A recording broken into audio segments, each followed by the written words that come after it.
আসসালামু আলাইকুম। আজ আমরা করব ষষ্ঠ শ্রেণীর সপ্তম অধ্যায় ব্যবহারিক জ্যামিতি। দেখো, সম্পাদ্য 1, নির্দিষ্ট দৈর্ঘ্যের রেখা অংশ আঁকতে হবে। আমরা কিভাবে একটি নির্দিষ্ট দৈর্ঘ্যের রেখা অংশ আঁকতে পারি? আমরা বইয়ের যেটা দেওয়া আছে সেটাই এখানে তোমাদের বোঝাই দেওয়ার চেষ্টা করতেছি। তোমরা নিজেদের মতো করে যে কোনো মাপ নিয়ে এটা আঁকতে পারো। এখানে আমরা 4.7 সেন্টিমিটার একটি রেখা অংশ আঁকবো। দেখো, নিচের এই ধাপগুলো অনুসরণ করে আমরা এখানে চিত্রটা ধাপে ধাপে আঁকবো। আমাদের এখানে ধাপগুলোতে প্রথমে বলেছে একটি রেখা অংশ আঁকি। তাহলে আমরা সর্বপ্রথম একটি রেখা অংশ আঁকবো। রেখা অংশটির কোনো মাপ হবে না, যে কোনো রেখা অংশ যতটুকু মাপের হতে পারে। আমরা একটা রেখা অংশ আঁকলাম। প্রথমে আমরা একটা রেখা অংশ আঁকলাম। এবার বলেছে এর উপর একটি বিন্দু নিই। আমরা এইখানটাতে একটা বিন্দু নিলাম, নিজেদের মতো করে একটা বিন্দু দিলাম যার নাম হলো এ। কাটা কম্পাসের সাহায্যে আমরা এই কাটা কম্পাসটা এখানে ব্যবহার করব। কাটা কম্পাসের সাহায্যে রোলারের অর্থাৎ স্কেলের, যেটাকে এখানে রোলার বলা হচ্ছে, রোলারের 0 বিন্দুতে একটি কাটা স্থাপন করি। দেখো, একটা স্কেলের এখানে এইটা হলো 0 বিন্দু, এটা হলো 0 বিন্দু, এবং এখান থেকে যতটুকু মাপ আমরা নিব সেন্টিমিটারে, এখানে 0 থেকে 1 পর্যন্ত 1 সেন্টিমিটার, এখানে লেখা আছে সিএম অর্থাৎ সেন্টিমিটার। এই 0 থেকে 1 এর মধ্যকার ছোট ছোট ছোট 10টা দাগ আছে, যেটাকে মিলিমিটার বলা হয়, অর্থাৎ 1 সেন্টিমিটার সমান সমান 10 মিলিমিটার। আমরা এখানে রুলারের 0 বিন্দুতে একটি কাটা স্থাপন করব এবং আমাদের যতটুকু মাপ নিতে হবে, যেমন এখানে বলেছে 4.7 সেন্টিমিটার, অতএব আমরা এখানে 4.7 সেন্টিমিটার একটা মাপ নেব। দেখো, 0 বিন্দুতে কাটা কম্পাস স্থাপন করব একটা কাটা, এবং এখানে 4.7 বলেছিল, অর্থাৎ এই ছোটো ছোটো ঘরের 7 ঘর পর্যন্ত আমরা যাব।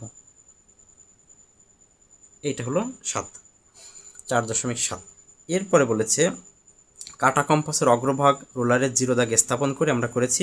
এরপর প্রয়োজন মতো ফাঁকা করে অপর কাটার অগ্রভাগ 4.7 সেন্টিমিটার দাগে বসাই।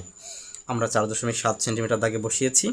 এবার কাটা কম্পাসটিকে এতটাই সাবধানে তুলে নেব যাতে এর মাপের কোনো বিকৃতি না হয়, এবং তুলে নিয়ে এ বিন্দুতে একটি ধার স্থাপন করব। আমরা একটা ধার এ বিন্দুতে স্থাপন করেছি, এবং রেখা অংশ বরাবর অপর কাটাটা বি বিন্দুকে স্থাপন করে, অর্থাৎ যে বিন্দুতে স্থাপন করব বা যে পর্যন্ত যাবে সেই বিন্দুটার নাম দেব হলো বি। দেখো, এ আর বি দ্বারা চিহ্নিত করার পরে এই অংশটা আমাদের একটি রেখা অংশ হয়ে গেল, যার মাপ 4.7 সেন্টিমিটার। 4.7 সেমি। এভাবে আমরা একটা নির্দিষ্ট দৈর্ঘ্যের রেখাচিত্র আঁকতে পারবো। দেখো, সহজে বলা যায়, এটা মুখস্থ করার কোনো প্রয়োজন নেই। তোমরা যদি আঁকার পদ্ধতি মনে রাখতে পারো তাহলে ইনশাল্লাহ মুখস্থ হয়ে যাবে। তাহলে আমরা সহজে বলি, নির্দিষ্ট দৈর্ঘ্যের একটি রেখা অংশ আঁকতে হবে, অথবা একটা রেখা অংশ আঁকতে হবে যার দৈর্ঘ্য নির্দিষ্ট হবে। তার মানে নিশ্চিতের কোনো পরিমাপ দেওয়া থাকবে, 7 সেন্টিমিটার, 8 সেন্টিমিটার, যে কোনো মাপ হতে পারে। আমরা এখানে নিয়েছি 4.7 সেন্টিমিটার, যা আমাদের বইতে দেওয়া আছে।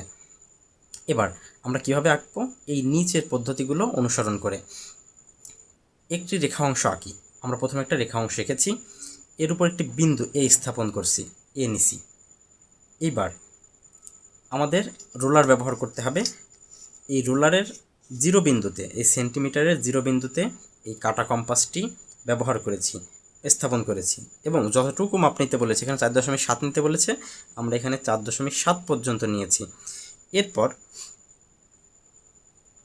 এই কাটাটা আমরা উঠিয়ে নেব খুব সাবধানে, যাতে মাপের কোনো বিকৃতি না ঘটে, এবং এখানে এ বিন্দুতে স্থাপন করব। এরপর এর অপর মাথা এই রেখার যতটুকু পর্যন্ত যাবে সে পর্যন্ত আমরা এখানে নিব, এবং তার নাম দেব বি বিন্দু।